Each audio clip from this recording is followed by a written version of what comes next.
Ok, entonces disponemos nuestra espíritu, alma y cuerpo a dedicarle este tiempo al Señor y solo a Él. Bendito y amado Señor, con gracias que nos permites venir delante de tu presencia. Sabemos que donde hay dos o más reunidos en tu nombre, estás en medio de nosotros. Abrázanos, consuélanos, danos fortaleza y sobre todo guíanos. ¿Cómo necesitamos de tu guía y tu dirección? Hoy te pedimos para que nos des descanso, paz, tranquilidad, para recibir tu palabra, Señor, para tener ese discernimiento y esa claridad espiritual, para entender la profundidad de la riqueza de tu palabra. Te bendecimos en esta hora, abrázanos y fortalécenos. Pedimos por los que aún no han entrado, por cada uno de los que formamos parte del redil y de los grupos y de todas nuestras familias, para que seas tú siempre ayudándonos. Necesitamos de ti. Gracias, Señor Jesucristo. Amén. Amén. Amén. Bueno, como pequeño resumen de lo de ayer, vimos en Génesis 22, en los dos primeros versículos, dos grandes lecciones. Lo que es la prueba, cómo debe ser tomada, y lo que es el oír la voz de Dios. Hoy continuamos con el versículo 3 de Génesis 22 y vamos a estudiar dos aspectos más para redondear este pasaje. No lo vamos a estudiar completo, sino hasta ahí. Leamos la palabra entonces en el versículo 3 de Génesis 22. Y Abraham se levantó muy de mañana y enalbardó su asno y tomó consigo 2 siervos suyos y a Isaac su hijo, y cortó leña para el holocausto y se levantó y fue al lugar que Dios le dijo. Miren esa parte final de ese versículo, fue al lugar que Dios le dijo. El día anterior, seguramente la noche anterior, había tenido esa entrevista con el Señor y había oído el llamado de Dios pidiéndole algo fuera de lo común, algo extraordinario. Por consiguiente, podemos sospechar qué clase de noche tuvo Abraham pensando en lo que Dios le había hablado y en lo que él iba a hacer al día siguiente. Lo extraordinario de este pasaje es que por ningún lugar vemos ni un asomo de duda. Es como si Abraham hubiera recibido una orden estilo computador, le meten el programa y empieza a funcionar inmediatamente con ese programa nuevo. Y no se traba, no tiene pantallazos, no tiene absolutamente ninguna alteración. Es extraordinario el comportamiento de Abraham. Y aquí queda remarcado con ese término del versículo 3, fue al lugar que Dios le dijo. No se desvió ni a derecha ni a izquierda.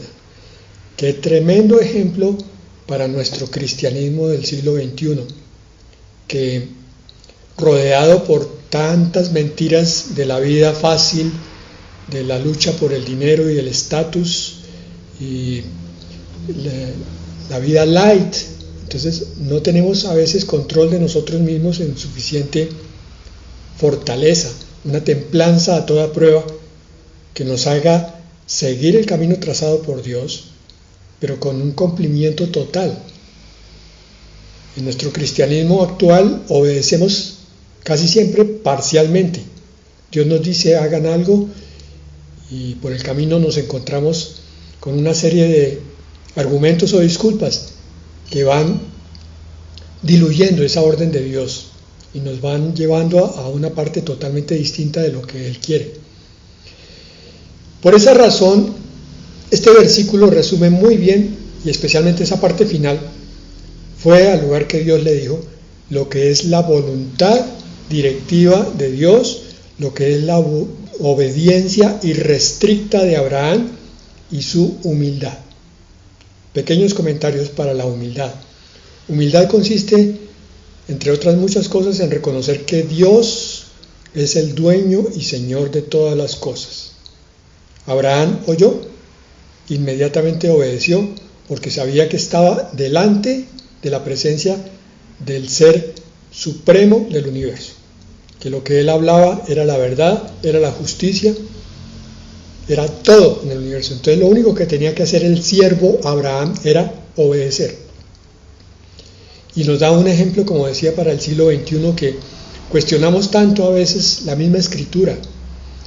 Cuestionamos las predicaciones, cuestionamos los libros, cuestionamos tantas cosas porque no nos hemos dado cuenta que en los últimos tal vez 500 años, desde el Renacimiento, desde que se empezó a desarrollar el humanismo por cuenta de la invención de la imprenta de Gutenberg, la mente del ser humano se fue llenando de una cantidad de argumentaciones que en realidad son dudas, porque ya hemos llegado al máximo grado de rechazo del absolutismo.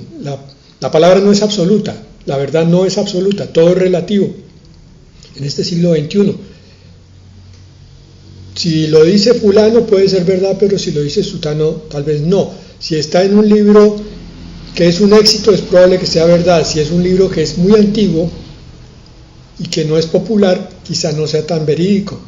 Y entonces a veces tratamos de explicar las cosas de ese libro, que no es tan reciente, tal vez lo dije mal antes, que es bastante antiguo, en función de argumentos de la ciencia que es algo que está constantemente cambiando en sus parámetros. Oía yo algo con respecto a eso que decía un siervo en estos días. Decía lo que hace 100 años la ciencia aceptaba como cierto y verídico, hoy ya no lo es. Y lo que acepte así, dentro de 20 o 30 años, va a ser rebatido. Sin embargo, la ciencia la estamos tomando como el parámetro máximo de la verdad. Y inclusive la Biblia está siendo puesta en tela de juicio porque la ciencia no la avala, no la acepta en su totalidad. Abraham no era de esos. Yo creo que tenemos que regresar a nuestros orígenes. Tenemos que regresar a una forma inocente, infantil de creer en Dios. Y fue al lugar que Dios le dijo. Abraham no cuestionó nada. Esto entonces nos habla de otra cosa que es también la voluntad permisiva de Dios, cuando Él permite que se hagan algunas cosas a pesar de que no las aprueba. Quiero decir, el siervo de Dios en su madurez cada vez está más atenido a la voluntad directiva. Lo que Dios dice, eso es lo que hace. Y la voluntad permisiva es aquella que a veces nos permite hacer cosas que Dios no ha mandado y que bien consultado de pronto ni siquiera está de acuerdo con la palabra de Dios, pero Dios lo permite para que aprendamos una lección de eso. A veces como creyentes hacemos cosas que no son del todo justas y correctas y Dios, las permite. Es el caso de lo que pasó en Job, que es la máxima lección de la voluntad permisiva de Dios. Job capítulo 2 versículos 1 al 6 dice: y aconteció que otro día vinieron los hijos de Dios para presentarse delante del Señor, y Satanás vino también entre ellos, presentándose delante de Yahweh. Y dijo el Señor a Satanás: ¿de dónde vienes? Respondió Satanás y dijo: de rodear la tierra y de andar por ella. Y Yahweh dijo a Satanás: ¿no has considerado a mi siervo Job, que no hay otro como él en la tierra, varón perfecto y recto, temeroso de Dios y apartado del mal, y que todavía retiene su integridad, aun cuando tú me incitaste contra él para que lo arruinara sin causa? Aquí la prueba viene a Job por cuenta de una petición que le hace Satanás a Dios. No es que Job haya hecho algo mal. No necesariamente cuando tenemos una situación difícil en nuestra vida es que hayamos procedido equivocadamente. Lo vemos en este pasaje donde Satanás responde y dice al Señor: piel por piel, todo lo que el hombre tiene dará por su vida. Pero extiende ahora tu mano y toca su hueso y su carne y verás si no blasfema contra ti en tu misma presencia. Miren el versículo 6. Aquí está el permiso de Dios para que Satanás haga algo, aunque el Señor no lo aprueba. Y el Señor dijo a Satanás: he aquí, él está en tu mano, mas guarda su vida. Pues bien, al igual que Satanás, nosotros a veces vamos con ciertos planteamientos a Dios y le decimos: bueno, Señor, yo quiero hacer esto, yo quiero conseguir esto otro, quiero comprarme esto, pero no sé si tú lo apruebas. Es más, es probable que tú no lo apruebes, Señor, pero yo lo quiero. Déjame tener ese sueño en mi vida.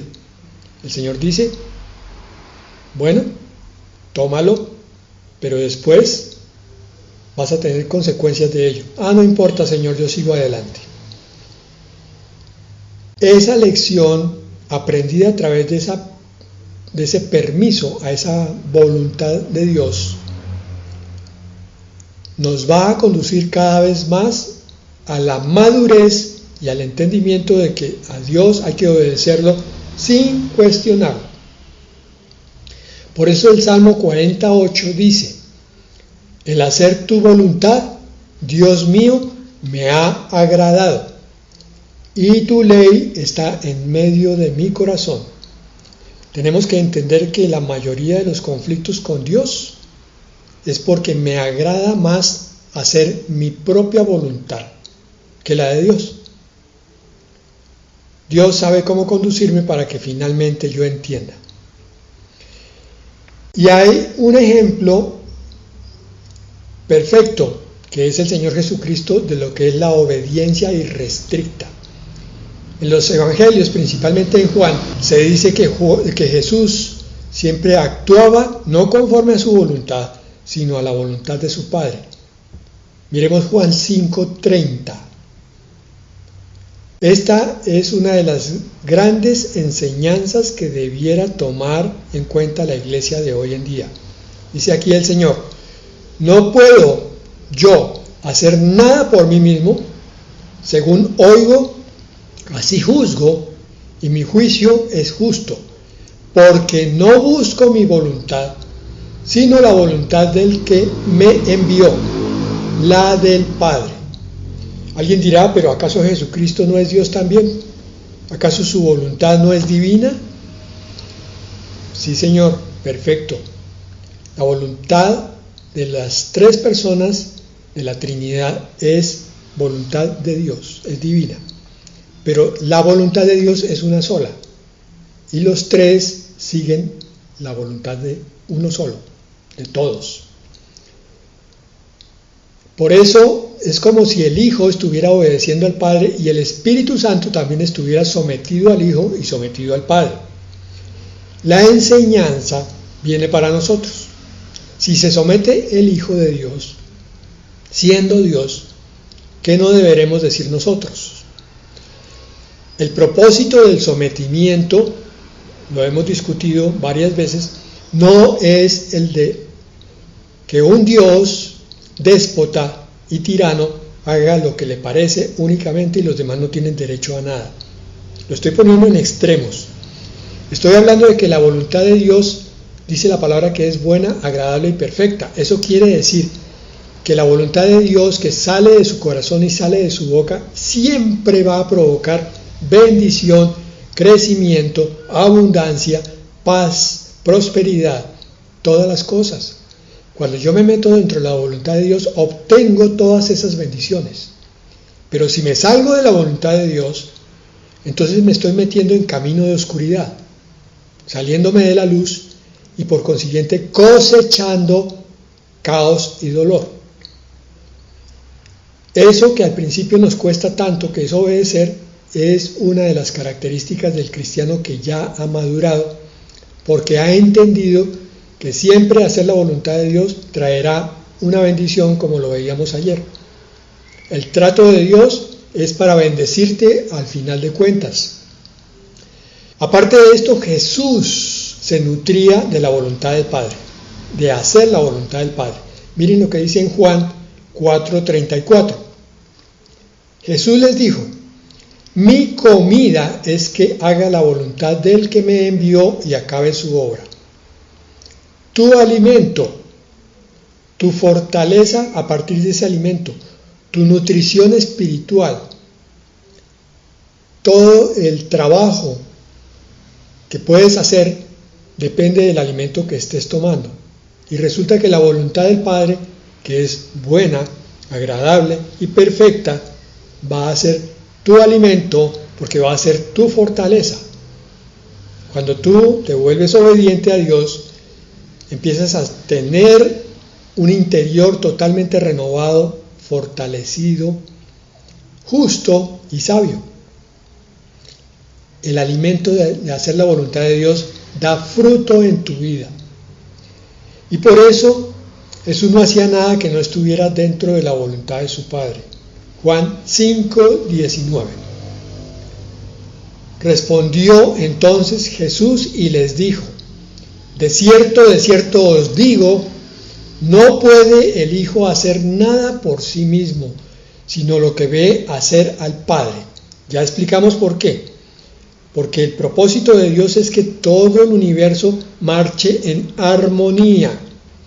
El propósito del diablo es que todo el mundo ande en rebeldía. El resultado de la rebeldía no tenemos que buscarlo muy lejos. Lo vemos en el mundo hoy, frente a nuestros ojos, junto a nuestros oídos y muchas veces frente al espejo. Los dolores, las frustraciones que hemos cosechado han sido el resultado de no entender que es nuestra desobediencia a la perfecta ley, que es la voluntad de Dios. Continúa diciendo: no puede el Hijo hacer nada por sí mismo, sino lo que ve hacer al Padre. Y de ahí saca él la perfecta enseñanza de la vid verdadera. Y nos dice a nosotros que nosotros tampoco podemos hacer nada apartados de Él. Porque la jerarquía completa es esta: el hombre sometido a Jesucristo y Jesucristo sometido al Padre. Y todo en perfecta armonía y paz. Porque todo lo que el Padre hace, también lo hace el Hijo igualmente, porque los dos son uno. Cuando el cristiano se funde con Jesucristo y con el Padre, termina no solo cumpliendo la voluntad, sino haciendo la voluntad. Entonces, si el Padre quiere levantar a alguien, quiere sanarlo, quiere hacer un milagro, el creyente que está siguiendo la voluntad se convierte en un transmisor de ese poder que desciende desde el Padre, pasa por el Hijo, llega al Hijo adoptivo, que somos nosotros, y termina en aquel que necesita esa bendición. La transmisión fue perfecta, sin obstáculos.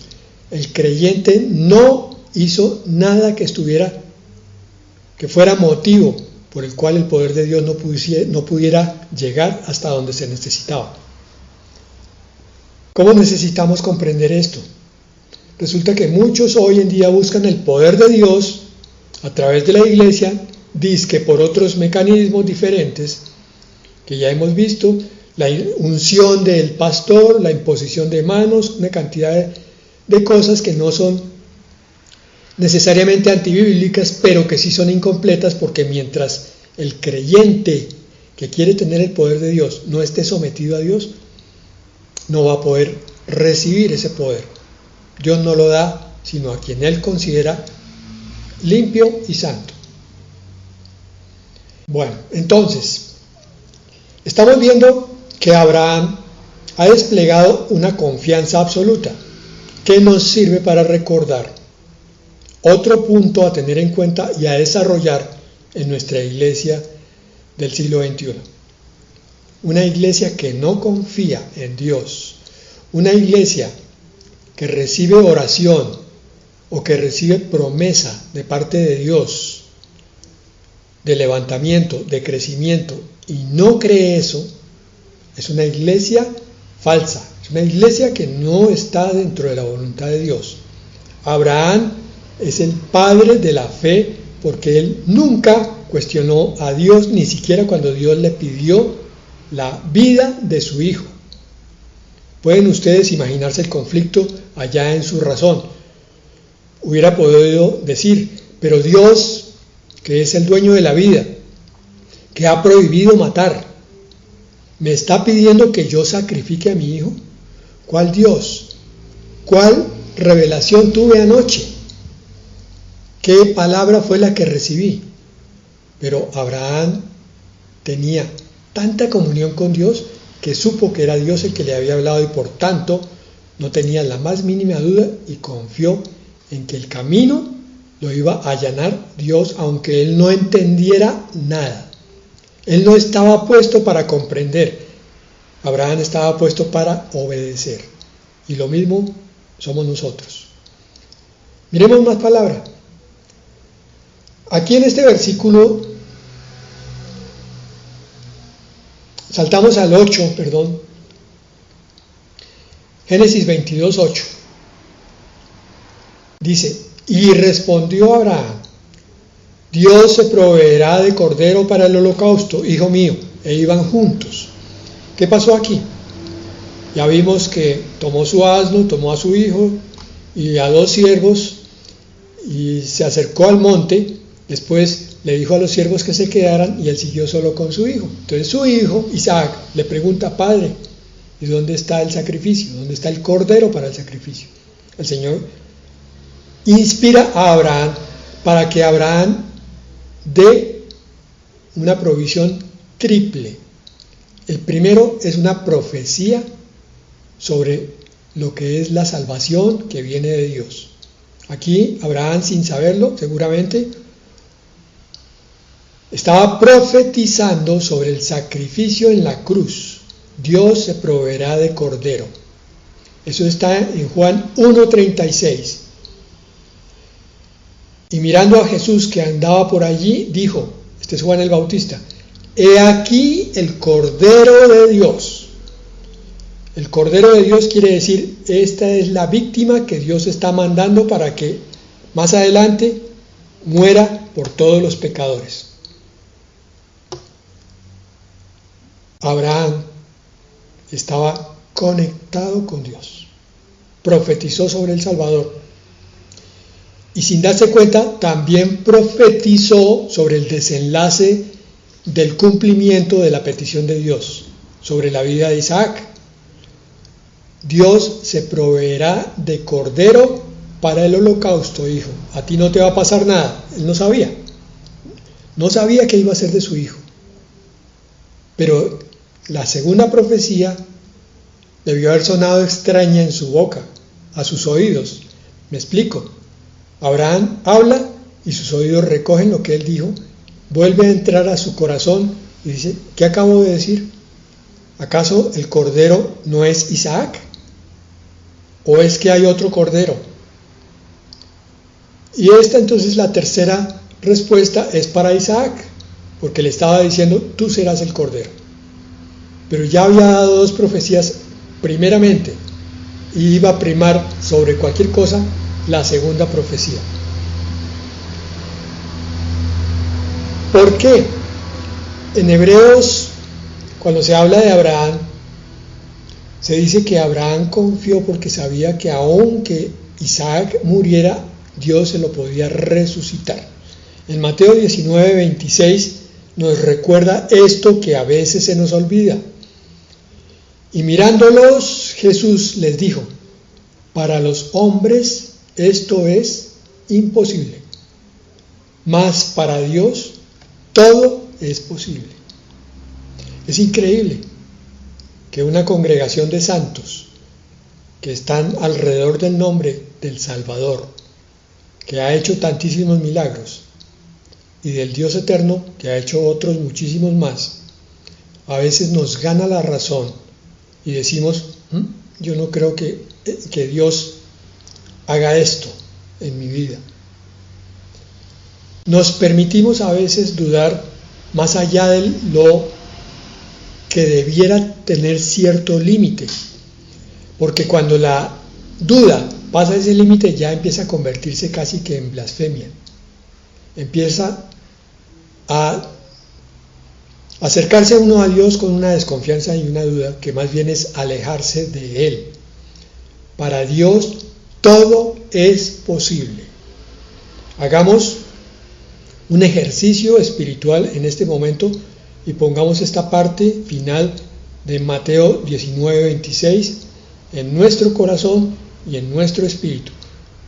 Para Dios todo es posible, y que salga de nuestra mente toda duda sobre lo que Dios puede hacer. Señor, te pedimos perdón por tu iglesia de estos tiempos, que a veces se permite dudar, pero le cree mucho a los hombres que toman tu Biblia y la interpretan mal, Señor. Sin embargo, a ti, tu palabra, si es cuestionada, si es colocada en duda. Perdónanos, Señor. Salmo 91, hablando de la confianza. 1 al 3.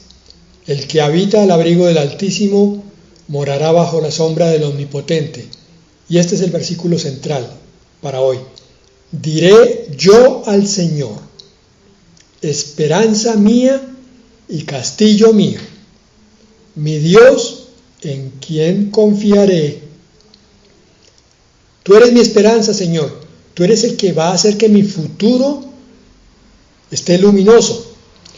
Tú eres mi castillo porque tú proteges mi presente. Por tanto, en ti confío y confiaré. Confiaré a partir de este mismo momento en el cual estoy hablando. Él te librará del lazo del cazador y de la peste destructora. De la peste destructora. Una promesa para este tiempo de tanto conflicto y de tanto caos y de tanta amenaza. Él te librará, pero tú necesitas confiar en Él. Él sea la provisión continua para ti. Llegamos a la parte final, que también es muy importante. Hablamos hoy de confianza y vamos a hablar de que esa confianza nos tiene que llevar a un punto especial, que está en Romanos capítulo 11, ya les digo el versículo, porque aquí vamos a considerar algo que en el libro de Éxodo capítulo 22 se llama el sacrificio de Isaac. Pero mirando bien la palabra de Dios, el Señor me mostró que más bien debiera llamarse el sacrificio de Abraham. ¿Por qué? En primer lugar, porque Isaac nunca llegó a ser sacrificado. Pero en cambio, Abraham sí tuvo un sacrificio continuo desde el mismo momento en que Dios le habló hasta el momento en que está levantando el cuchillo sobre el cuello de su hijo y es detenido por el ángel del Señor. Fueron muchas horas en las cuales Abraham se debió haberse sentido en un altar de sacrificio, acostado, esperando ser quemado o ser degollado o ser crucificado. ¿Qué hizo Abraham con ese sentimiento? Simplemente lo tomó, lo aceptó y lo vivió. Oigan muy bien lo que estoy diciendo. Vamos a sustentar eso con la palabra de Dios. Vamos a ver que hay siervos del Señor que en determinados momentos son llamados para padecer un sacrificio, para sufrir un sacrificio y para aceptarlo.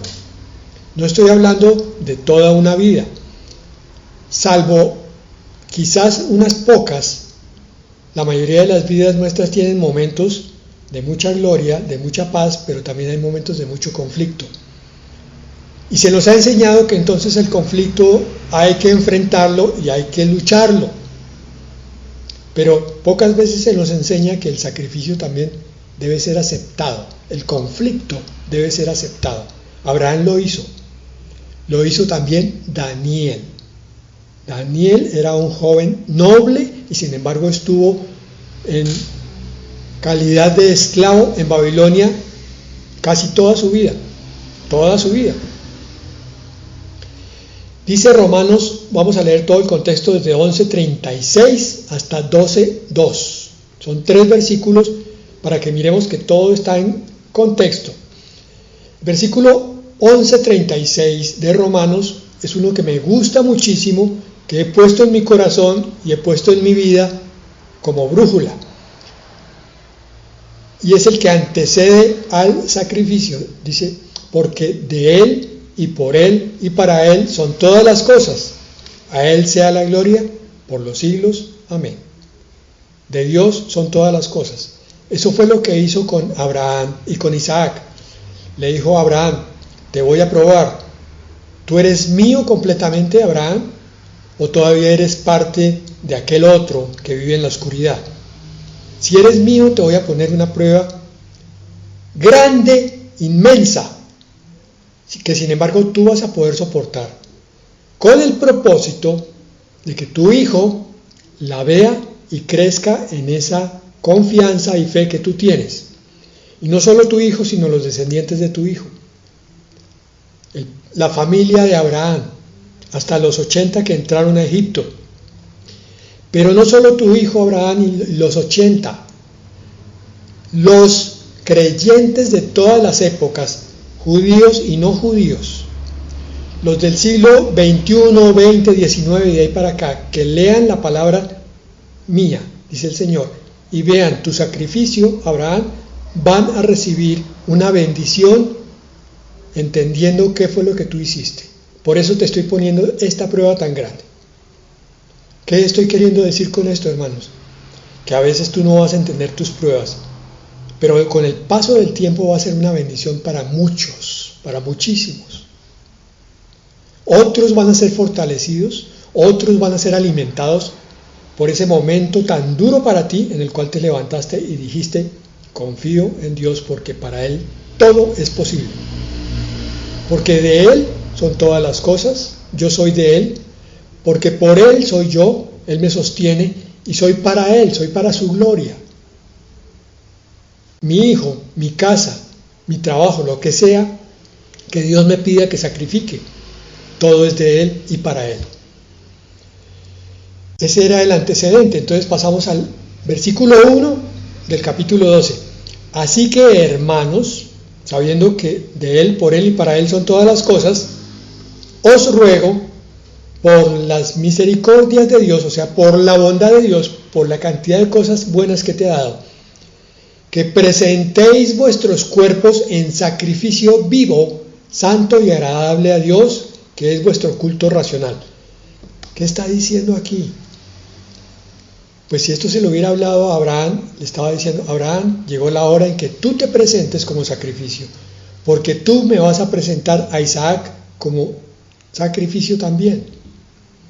Pero a través de Isaac, yo voy a ver tu sacrificio, vivo, santo y agradable a Dios. ¿Por qué agradable? Porque vamos a ver más adelante que así es como honramos a Dios cuando aceptamos su voluntad. Esto entra en conflicto con la mentalidad disque proactiva, también del siglo XXI, donde todo el mundo debe tener mentalidad de ejecutivo y salir a trabajar y hacer una cantidad de cosas. Pero cuando nos llama a quedarnos quietos, a obedecer, nos cuesta mucho trabajo. A todos nos pasa. Este es un entrenamiento que tenemos que aprender paso a paso. El podernos quedar quietos diciendo, Señor, heme aquí, aquí estoy. Si tú quieres, Señor, que yo sufra esta enfermedad como sacrificio vivo, amén. Si tú quieres, Señor, que hoy sufra la pérdida de este ser amado, amén. Si tú quieres que yo me entregue mi vida para ti porque llegó mi hora, amén. Si tú quieres que yo sufra esto que no entiendo, una depresión, una derrota, una ansiedad, amén, Señor. Así que, hermanos, a partir de hoy consideremos las dos posibilidades. Quizás tengamos que ponernos de pie a echar fuera demonios. Fuera demonio de enfermedad, fuera ansiedad, fuera batalla, fuera Satanás de aquí.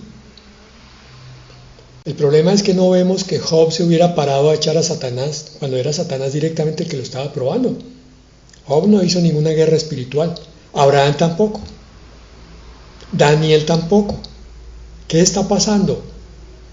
¿Será que nos hemos ido al otro lado como un péndulo?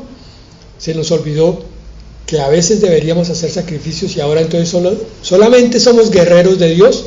Echamos fuera todos los demonios habidos y por haber, pero no aceptamos cosas que pueden ser de la voluntad de Dios, pruebas que pueden ser para enriquecimiento de nuestra vida. Por eso dice el versículo 2, y cerramos con ese trío: no os conforméis a este siglo, no creas las modas, ni siquiera en las predicaciones. Es el tiempo de echar demonios. Sí, se volvió una moda. Eso está bien. El Señor nos manda a hacer guerra, pero todas las veces, sino transformaos por medio de la renovación de vuestro entendimiento. Espero que hoy estemos entendiendo otro aspecto de esta situación. Cuando Satanás viene como emisario del aguijón en la carne, y el Señor no lo quiere quitar, nos dice: bástate mi gracia, porque mi poder se perfecciona en la debilidad. Entonces yo renuevo mi entendimiento y digo: amén, Señor. Entonces más bien me gloriaré en mi tribulación, en mi debilidad, en mi flaqueza. Continúa diciendo: la renovación de vuestro entendimiento, para que comprobéis cuál sea la buena voluntad de Dios, agradable y perfecta. No habíamos pensado en eso, ¿cierto? Puede ser que esos momentos de sufrimiento nos hagan recordar lo que era el cristianismo de hace varios siglos, donde veíamos a siervos del Señor permitiendo situaciones muy dolorosas en sus vidas. Se encerraban o los encerraban en celdas y aguantaban hambre y lo soportaban por el nombre de Dios. Yo me pregunto cuántos cristianos del siglo XXI seremos capaces de soportar una prueba fuerte. Pues te digo, hermano, que esta palabra nos puede ayudar muchísimo. La próxima vez que tengamos una situación difícil, hemos orado, hemos clamado, hemos guerreado y no se va, Señor, doblo mi rodilla y la acepto hoy entonces como sacrificio. Renuevo mi entendimiento, porque sé que a través de esta prueba tú me vas a traer una bendición grandísima. 2 versículos para terminar. Salmo 51, 17. Miren, aquí está. Los sacrificios de Dios son el espíritu quebrantado. Al corazón contrito y humillado no despreciarás tú, oh Dios. Perfecto. Qué bueno un guerrero que se levanta a echar fuera demonios. Pero yo pediría, ojalá, por la misericordia del Señor y la gracia, que ese guerrero esté también con el espíritu quebrantado. Y si no es un guerrero, si no es alguien que se postró por tierra, como Job o como Abraham, a recibir el castigo, que esté humillado delante de su Dios, entregándose todo a Él. Y 2 Corintios 5:15. Y por todos murió, para que los que viven, nosotros, ya no vivan para sí, ¡ay, carambas!, sino para aquel que murió y resucitó por ellos. Hermanos, tenemos que revisar ese compendio de conocimientos que tenemos.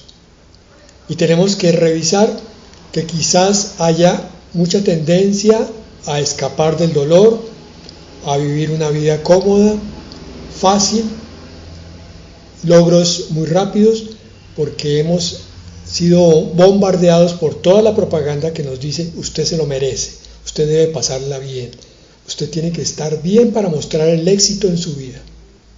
Porque el que está postrado por el suelo es un pobre, humillado y castigado. Pero Dios dice: los sacrificios de Dios son el espíritu quebrantado. Y dice: el corazón contrito y humillado no lo despreciará. Porque cuando yo le entrego mi sacrificio, ya no vivo para mí, Ya no vivan para sí, sino para aquel que murió. Vivir para mí es vivir en la comodidad, es vivir en lo que no me molesta, no me talla, no me pesa. Señor, quita esto, Señor, quita aquello. Pero si yo empiezo a aceptar las cosas porque estoy viviendo para Él, voy a ver la vida de otra manera mucho más enriquecedora. Oigan bien, yo no estoy predicando un cristianismo masoquista. Hay momentos para levantarse a buscar la victoria y a buscar la apertura de las estacas, pero no todos los momentos son así, igual que no todos los momentos son de vivir humillados, recibiendo las pruebas todas sin protestar. Hay que mantener un equilibrio entre las dos cosas. Simplemente que por vivir en victoria no desechemos el quebrantamiento, y por vivir en humildad no desechemos los momentos en que hay que guerrear. Equilibrio en todo, y entonces tendremos sabiduría. Padre, te damos gracias. Tu palabra es increíblemente rica, Señor. En solo 4 versículos, mira todo lo que nos has querido traer, Señor. Gracias, Padre. Gracias porque nos estás dando una visión que no teníamos apenas hace 3 días, Señor. Nos estás renovando el entendimiento con tu palabra. Nos estás inclinando más a ti y nos estás haciendo entender un cristianismo mucho más completo, Señor. Padre, hoy comprendemos que todo cristianismo donde se busque la exaltación del hombre, la comodidad, es un cristianismo incompleto, Señor. Que en cambio, donde se habla del hombre, pero para que sirva al Señor Jesucristo y al Dios eterno y poderoso, ese es el cristianismo, ese es el evangelio, esa es la doctrina correcta. Tú estás en el centro de nuestras vidas, no nosotros, Señor. Tú eres el todo de nuestro corazón, de nuestra mente, de nuestro caminar, de nuestro amor, Señor, de nuestra obediencia. Tú eres todo para nosotros, Señor, y te damos la gloria a ti. Bendito, Señor, grande eres, y te damos las gracias en el nombre de Jesús. Amén.